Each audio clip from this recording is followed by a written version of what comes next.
Cet enseignement vous est proposé par Enseignement Chrétien TV Channel. Que le Saint-Esprit te visite pendant que tu écoutes ce message. Et surtout n'oublie pas de t'abonner à la chaîne pour plus d'enseignements. Alors nous allons nous tenir debout et nous allons chanter avec le cœur.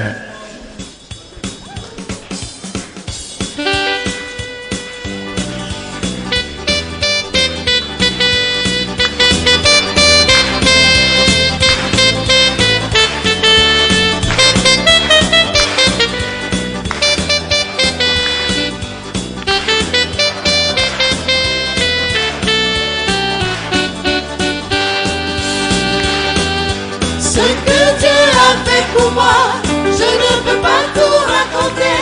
Ce que Dieu a fait pour moi, je ne peux pas tout raconter. Ce que Dieu a fait pour moi, je ne peux pas tout raconter. Il m'a sauvé, il m'a lavé dans son sang. Partout je chante, Alléluia. je chante, Alléluia. je chante, et gloire à Dieu. Partout je chante, Alléluia. je chante, Alléluia.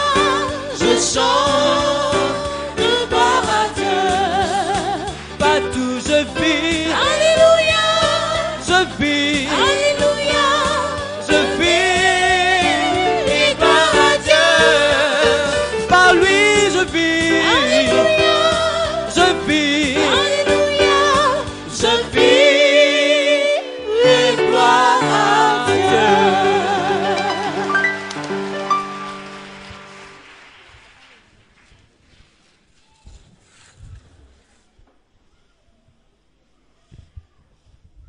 Alléluia. Gloire à Dieu.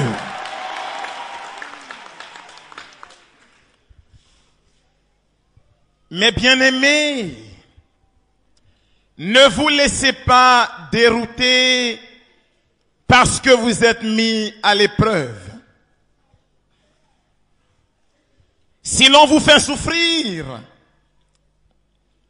que ce ne soit pas parce que vous êtes meurtrier, voleur ou malfaiteur. Mais si c'est comme chrétien que l'on vous fait souffrir, n'ayez pas honte. N'ayez pas honte de cela. Voici le message que l'apôtre Pierre nous adresse. Si tu as à souffrir parce que tu es chrétien, n'aie pas honte de cela. Mais si tu souffres parce que tu es malfaiteur, parce que tu es voleur, alors tu es à plaindre. Ce matin, je voudrais nous parler de la souffrance. Dis à ton frère, la souffrance. Et nous sommes à quelques jours de l'Assomption de la Vierge. Je voudrais nous la proposer comme modèle dans la souffrance, comme modèle au jour d'épreuve. Beaucoup de gens ne la connaissent pas. Beaucoup ne l'ont pas encore expérimenté, mais ceux qui l'ont côtoyé et expérimenté peuvent nous dire que Marie est un modèle dans la souffrance au jour d'épreuve. La souffrance, elle est présente dans la vie des hommes. On ne peut pas envisager une vie d'homme sans qu'il n'y ait de souffrance. Dieu, au commencement, a établi l'homme dans une plénitude avec lui. Mais le péché est entré dans la vie des hommes. Et quand le péché est entré dans la vie des hommes, le monde entier lui-même a commencé à gémir et à souffrir selon la parole de l'apôtre Paul dans son épître aux Romains. Le monde entier gémit, souffre et il espère sa délivrance. Il est entré au pouvoir du mauvais. Il est tombé sous une certaine oppression par le mauvais. La souffrance est entrée dans la vie des hommes. Toi et moi, nous sommes devenus sujets à la souffrance. Avant le Christ, cette souffrance nous a désespérés. Parce qu'il n'y avait pas de délivrance totale pour nous. Mais Jésus-Christ est venu dans la vie des hommes. Il est venu dans la vie des hommes et il a porté sur lui le fardeau pesant qui nous a meurtri l'épaule. C'est pourquoi il dit, venez à moi, vous tous qui peinez, vous tous qui ployez sous un lourd fardeau, et moi, je vous procurerai du repos. La souffrance est entrée dans la vie des hommes à cause du péché. Et tant qu'il y aura le péché dans le monde, il y aura aussi la souffrance dans le monde. Si quelqu'un vous dit que dans sa religion on ne souffre plus, il faut sourire. Et puis il faut lui dire, c'est bien pour toi, continue. Ça veut dire que dans cette religion-là, plus personne ne pêche aussi. Ça veut dire que dans ce monde-là, il n'y a plus le péché. Mais la souffrance est présente dans le monde. Parce que la condition de l'homme est une condition pécheresse. Je ne suis pas en train de dire que quand tu souffres, c'est parce que tu as commis des péchés. Mais je suis en train de dire que la condition de l'homme en tant qu'il est pécheur l'a fait sujet aussi à la souffrance. La souffrance chemine avec l'homme dans sa vie. Et nous disons qu'il y a souffrance souvent quand nous éprouvons la douleur. Nous disons qu'il y a la souffrance quand nous éprouvons un manque. Nous disons qu'il y a la souffrance quand nous sommes sujets à la tentation ou à l'épreuve. Mais cette souffrance, Dieu peut la transformer en bénédiction pour toi.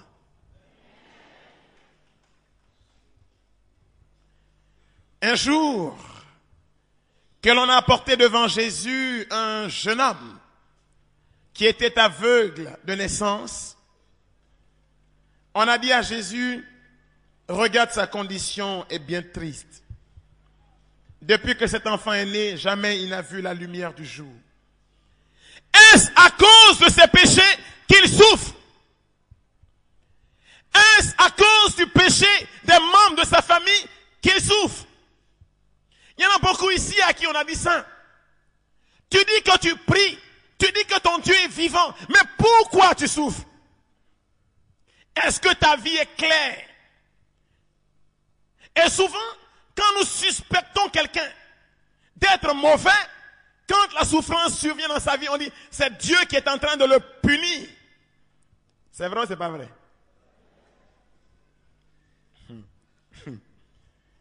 Et les gens étaient en train de dire cela à Jésus. Mais regarde sa condition. Le saint homme Job, dans le livre de Job, a vécu aussi cette expérience de la souffrance dans sa vie. Un homme qui craignait Dieu, généreux, il avait de grands biens, il donnait sans calculer, sans compter. Tous les cocos du village étaient à ses pieds. Subitement, des catastrophes se produisent dans sa vie. Il rencontre l'échec.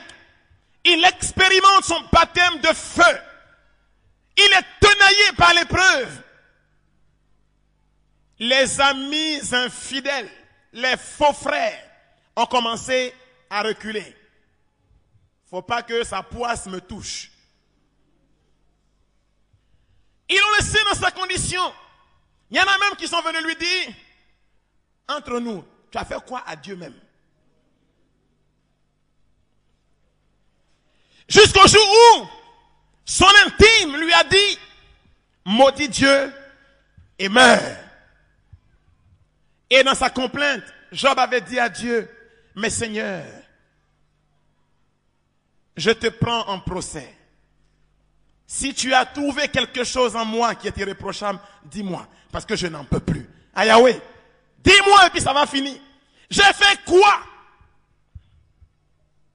Ce cri-là, Dieu l'entend souvent, parce que souvent, il s'est levé de nos cœurs. Si tu n'as pas connu la souffrance dans ta vie, tu n'es pas un homme. Tu es encore un bébé spirituel. Tu es trop fléqué. Job a été tenaillé. Mais Job a tenu bon. Cette souffrance, elle est présente dans toutes les vies. On a dit à Jésus, mais pourquoi il y a la souffrance dans la vie de cet homme? Maintenant, je voudrais te dire, pourquoi il y a la souffrance dans la vie d'un homme? Jésus a répondu à la question sans détour, d'une manière précise, d'une manière claire, d'une manière directe. Il a dit, si cet enfant est comme cela, comme il est maintenant, s'il vit ce qu'il est en train de vivre comme il le vit maintenant, c'est pour que la gloire de mon Père se manifeste dans sa vie. Voilà. Ta condition présente va devenir le lieu où Dieu, justement, veut te rencontrer pour guérir ta vie et te relever définitivement. Comprends bien cela. Quand Job a fini d'expérimenter ce baptême de feu, il a fait une confession extraordinaire. Il dit, Dieu, avant, je le connaissais par rapport à ce que les gens disaient. Mais maintenant là, moi-même, mes yeux l'ont vu. Je voudrais vous dire une chose. Ce matin-là, il faut que tes yeux le voient. J'ai aimé quand tout à l'heure, l'abbé disait, il nous faut croiser son regard. Dieu là, avant, les autres ont dit. Avant, les autres en ont parlé. Mais aujourd'hui, il faut que toi-même, tes yeux le voient. Il faut que tu l'expérimentes dans ta propre vie. Quand on n'a pas expérimenté quelque chose, on peut avoir une opinion. Mais quand tu as expérimenté, tu as une autre opinion. C'est pourquoi je voudrais vous dire comment Marie est entrée dans ma vie et comment elle m'a aidé à passer le baptême de feu dans ma vie. Maintenant, assieds-toi bien et dis à ton frère, assieds-toi bien.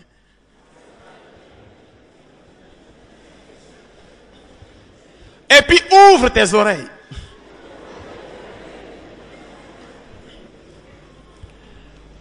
Vous savez, il y a quelques années en arrière, la foi catholique me faisait rire. Et les chrétiens catholiques, je trouvais qu'ils étaient vraiment, c'est pas la peine.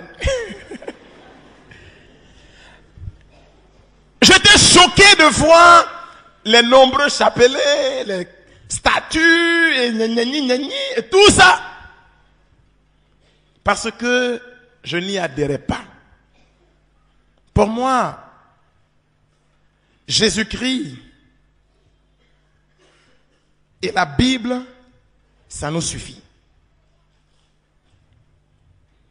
Et j'avais des passages que je connaissais et qui m'aidaient à dérouter beaucoup les chrétiens, surtout les catholiques. Quand je citais ces passages, je voyais la confusion. Et j'avais un tel zèle que souvent, il me suivait. Il y en a beaucoup que j'ai fait sortir. C'est pourquoi j'ai dit à Dieu, je ne me reposerai pas tant que beaucoup n'entreront pas.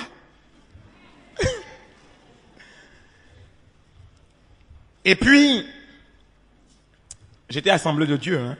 Le prêtre qui est devant vous était assemblée de Dieu.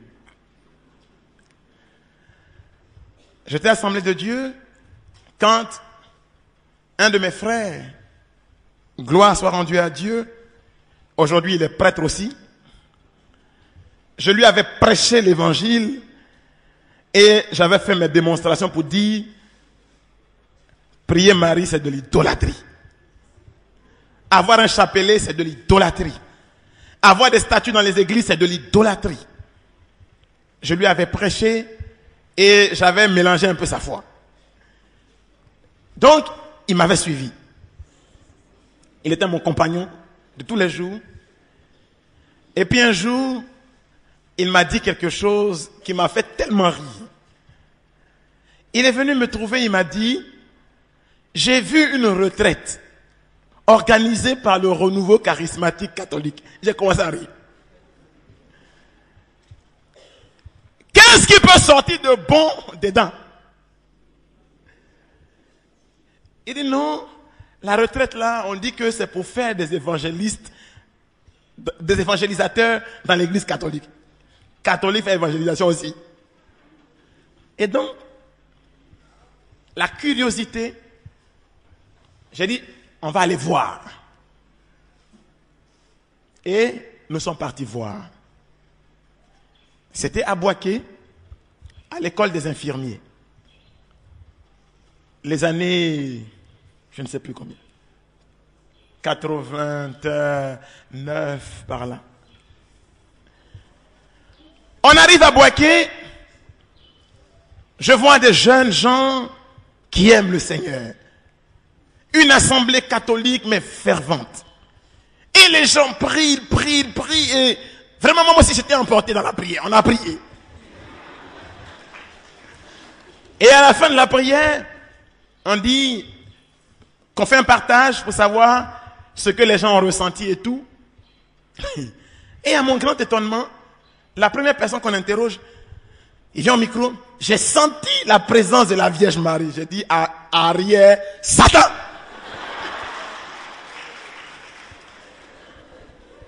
Il y en a un autre qui vient, j'ai senti un parfum doux. J'ai dit, maman, parfum de la...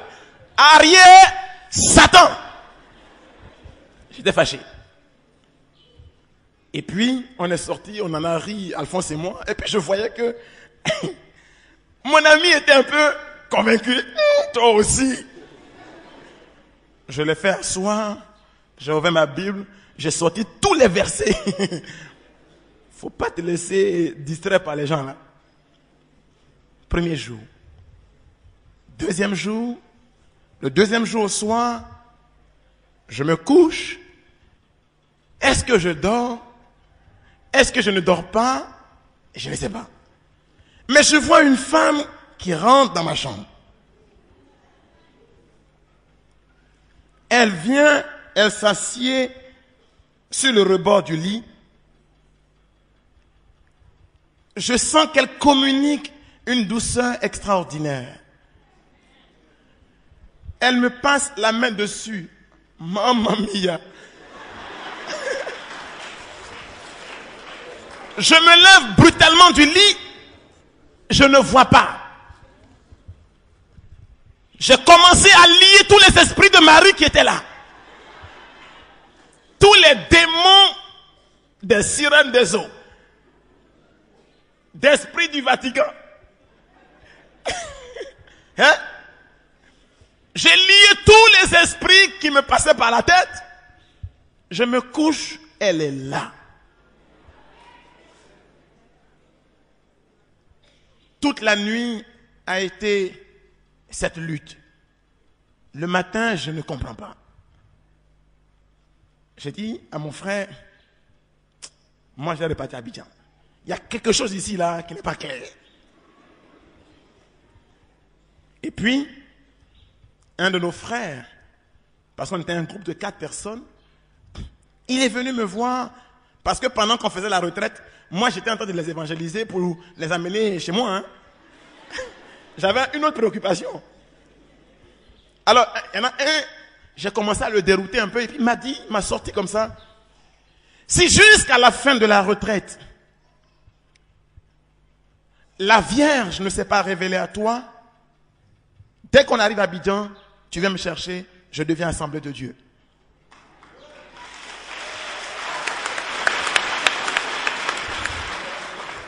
Et c'est la parole qui m'a encouragé à rester. Parce que j'étais convaincu que j'allais au moins avoir un pour repartir. Donc je suis resté et toutes les nuits, je priais comme cela jusqu'au matin parce que toutes les nuits, je voyais cette femme qui vient et qui s'assoit là. Et le dernier jour de la retraite, le dernier jour, on avait une veillée jusqu'au matin pour l'effusion de l'Esprit Saint. C'était la veillée que j'attendais parce qu'elle me valait cher au cœur. Au moins ce jour-là, on avait pu parler de Marie, on avait parlé un peu au moins Esprit Saint. Quand même, hein? Et puis cette nuit, je suis entré dans la salle, on n'était pas petit groupe, on priait sous la lampe des bougies, dans la pénombre, et mon groupe à moi s'est levé pour venir, et toute la communauté qui est là prie pour vous. Et quand on est venu se mettre à genoux, j'ai entendu quelqu'un qui donnait un message. Il a dit, mon fils, je t'appelle à me suivre dans les pas de Marie.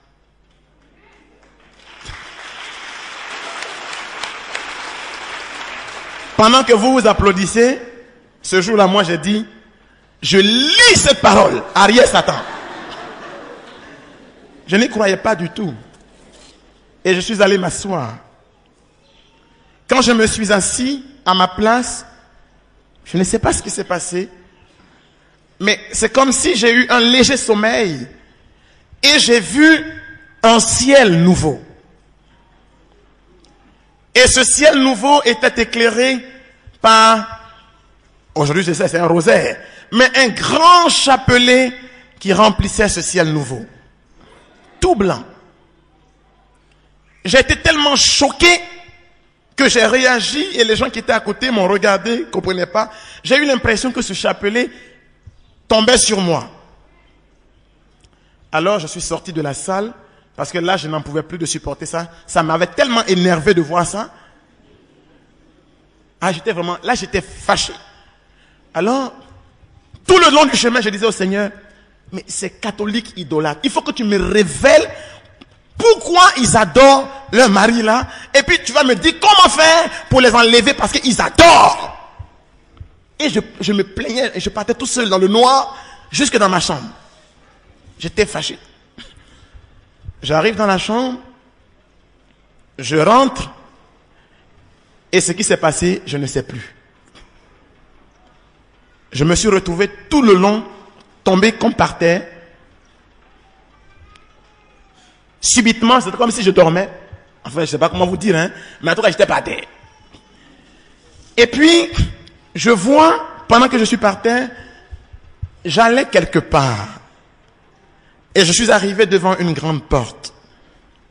J'ai frappé à cette porte parce que je voulais rentrer dans cette maison. On m'a ouvert la porte, mais qui m'a ouvert, je ne sais pas. Quand je suis entré, une personne qui était là, que je n'arrivais pas à dévisager, mais je savais que c'était une présence féminine. Elle m'a dit, regarde au milieu, il t'attend. Je regarde au milieu de la cour, je vois 3 grandes tables dressées comme s'il y avait une réception. Et je vois un monsieur debout, je ne sais pas combien de mètres de haut il avait. J'avais l'impression qu'il avait au moins 5 mètres de haut. Tellement il était impressionnant. Et j'ai été choqué. de voir que ce monsieur, il est habillé exactement comme les prêtres catholiques. Il était en tenue de prêtre. J'ai dit, mais pourquoi il est habillé comme un prêtre? Son visage, que je ne peux pas vous décrire, parce que je n'aurai pas de mots pour le décrire, au risque de me tromper, ce que je savais, c'est que son visage vous attire, son regard vous attire, tellement vous sentez en lui l'amour, tellement vous sentez en lui la bonté, tellement vous sentez en lui la douceur et la pureté. C'est comme un aimant, ça vous attire, ça vous absorbe. Et je me sentais attiré vers lui. Et je lui ai dit, j'ai soif. Quand je lui ai dit, j'ai soif, j'ai vu qu'il a pris, aujourd'hui je peux l'appeler comme cela, mais il a pris le calice des prêtres. J'ai dit, mais pourquoi il prend la chose des prêtres là? Pourquoi c'est ça qu'il a dans la main? Et il a présenté cela à quelqu'un qui était à côté et qui a versé de l'eau dans ce calice. J'ai vu que c'était de l'eau qu'il me donnait pour boire. Et il m'a tendu le calice. Quand j'ai pris le calice pour boire de l'eau qu'il m'avait donnée, à mon grand étonnement, ce n'était plus de l'eau, mais c'était du vin.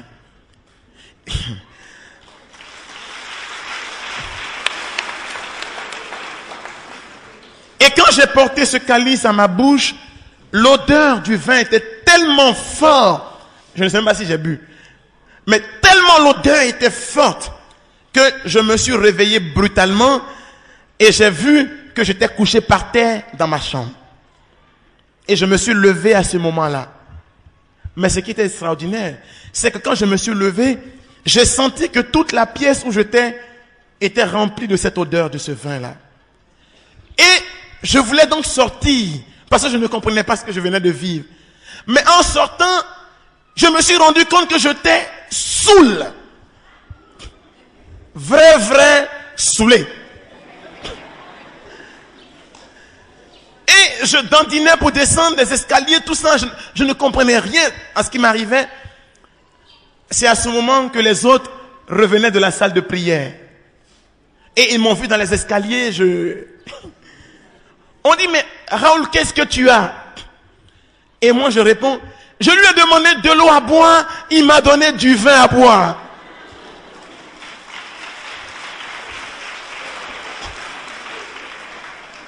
Et je descendais, je vacillais. Et un de mes frères, qui aujourd'hui est mon responsable de communauté, a dit, ce sont les noces de Cana. Les noces de Cana. Mais quand il a prononcé cette parole, ce sont les noces de Cana, à partir de cet instant, c'est comme si mon esprit s'était ouvert.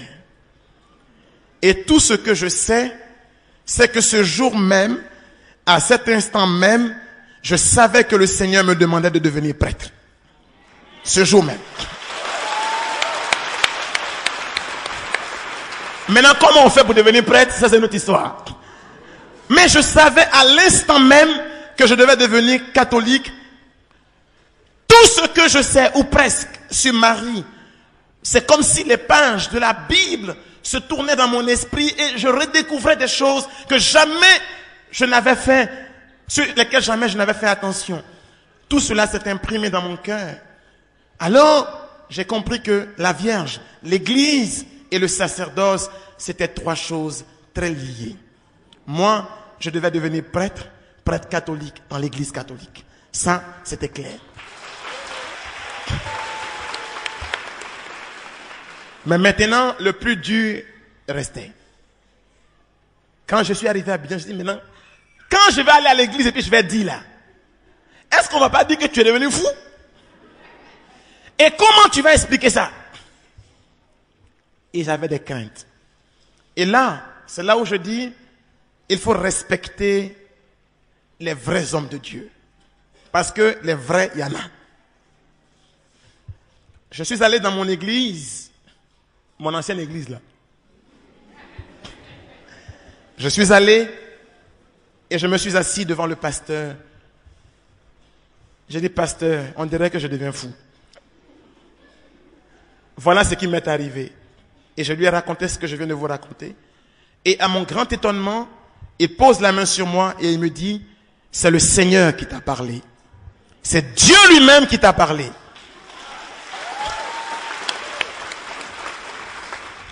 Et il a ajouté, le Seigneur t'appelle à le servir dans l'église catholique.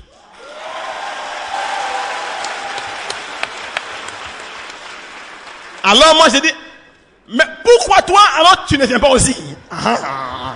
Je comprends maintenant. Parce que là j'étais dérouté et je ne comprenais plus rien. Et nous avons eu un entretien qui reste mon jardin secret. Mais ce que je peux vous dire, il ne peut pas y avoir une vraie vie dans l'Esprit Saint sans la redécouverte de Marie, de l'Eucharistie et de l'Église catholique. Il ne peut pas. Il ne peut pas. Je ne suis pas en train de dire que parce que tu es baptisé, tu es plus grand que les autres. Mais je suis en train de dire que si tu vis vraiment de la grâce de l'Esprit Saint, tu vas découvrir tôt ou tard Marie, l'Eucharistie et l'Église elle-même. Tôt ou tard. Marie m'a appris à comprendre que l'épreuve vérifie la qualité de notre foi. Mon frère, ma sœur, à l'école de Marie, on apprend à méditer tout ce qu'on vit dans notre cœur. Marie, c'est la femme du silence parce que c'est la femme de la foi. Elle ne tangue pas à gauche, elle ne tangue pas à droite. Elle sait que ce que son Seigneur lui a dit, c'est cela qui se fera. Marie n'a pas fait palabre avec Joseph. Dieu s'en est occupé. Marie n'a pas fait palabre avec les Juifs de son temps quand son fils a été crucifié. Mais elle savait que Dieu avait le dernier mot et son fils est ressuscité. Elle a su attendre. Marie, on la retrouve encore dans les Actes des Apôtres, au Cénacle, parce qu'elle savait que la promesse que Jésus avait faite, tôt ou tard, se réaliserait. C'est la femme persévérante. Aujourd'hui, nous avons une foi tellement fragile, faible, que quand la première épreuve pointe dans notre vie, nous pensons que Dieu nous a abandonnés. Jacques l'apôtre nous dit que la foi, que l'épreuve vérifie la qualité de notre foi. Si nous avons Marie de notre côté, je ne vous garantis pas que vous n'aurez plus d'épreuves dans vos vies. Mais je sais que vous aurez la force pour passer l'épreuve et obtenir la promesse qui est au bout de cette épreuve. Ça, c'est ce que Marie peut nous obtenir. Alors, mes frères et mes sœurs, n'ayez pas peur de vous confier à Marie, mère du silence, et à son école d'apprendre à faire tout ce que son fils nous dira. Ce qui fait la grandeur de Marie, c'est qu'elle a été la femme la plus obéissante que jamais la foi n'a jamais, que jamais l'Église et que jamais dans l'histoire de la foi, personne n'a jamais manifesté. Si la parole de Dieu a pu prendre chair en elle, c'est parce que Marie était capable d'épouser toute la parole de Dieu. Et ces choses-là, c'est au fur et à mesure que je les découvrais. Si on vous dit que prier Marie, c'est de l'idolâtrie, restez tranquille. Et la personne qui vous dit là, faut lui sourire. Parce que si elle vit dans le Seigneur, tôt ou tard, elle viendra vous dire, tu avais eu raison. C'est ça que je voudrais vous communiquer. Maintenant, une autre fois, on verrait les fondements bibliques de cette foi en Marie. Mais voilà ce que le Seigneur a fait pour moi. Et depuis lors, j'ai senti dans ma vie et dans mon ministère que Marie elle est vraiment redoutable. La première fois que j'ai dit un je vous salue Marie, en sortant de cette retraite, c'était à une occasion d'une veillée de prière. Quand je suis revenu, on a vu une jeune fille qui était tombée en transe. Elle est toute frêle, petite. Mais on était à plusieurs, on ne peut pas la maîtriser. Quand elle va là, tout le monde est par terre. Quand elle va là, tout le monde est par terre. On a crié, lié les diables, rien. Et puis j'ai dit, mais attends, moi qui viens de voir Marie là, peut-être qu'elle peut faire quelque chose. Peut-être. Je vous salue Marie, pleine de... Boum, par terre, la délivrance a été propre et totale. Fini.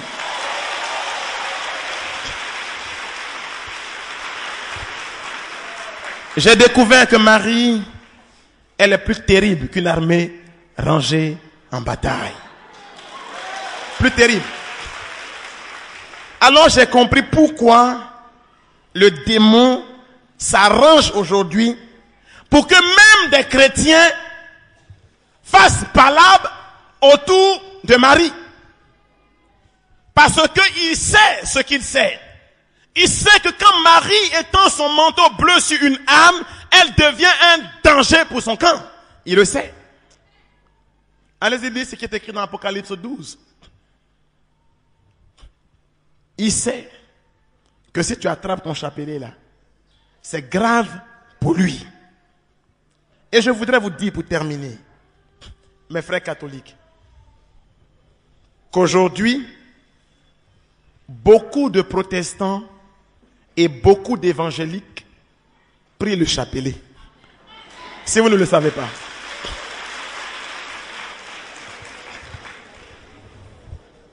Je ne leur ai jamais dit de quitter leur église.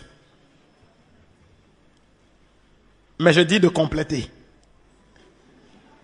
Avec chapelet. Et puis après on va compléter avec la messe. Mais je n'ai pas dit de quitter, hein. On complète.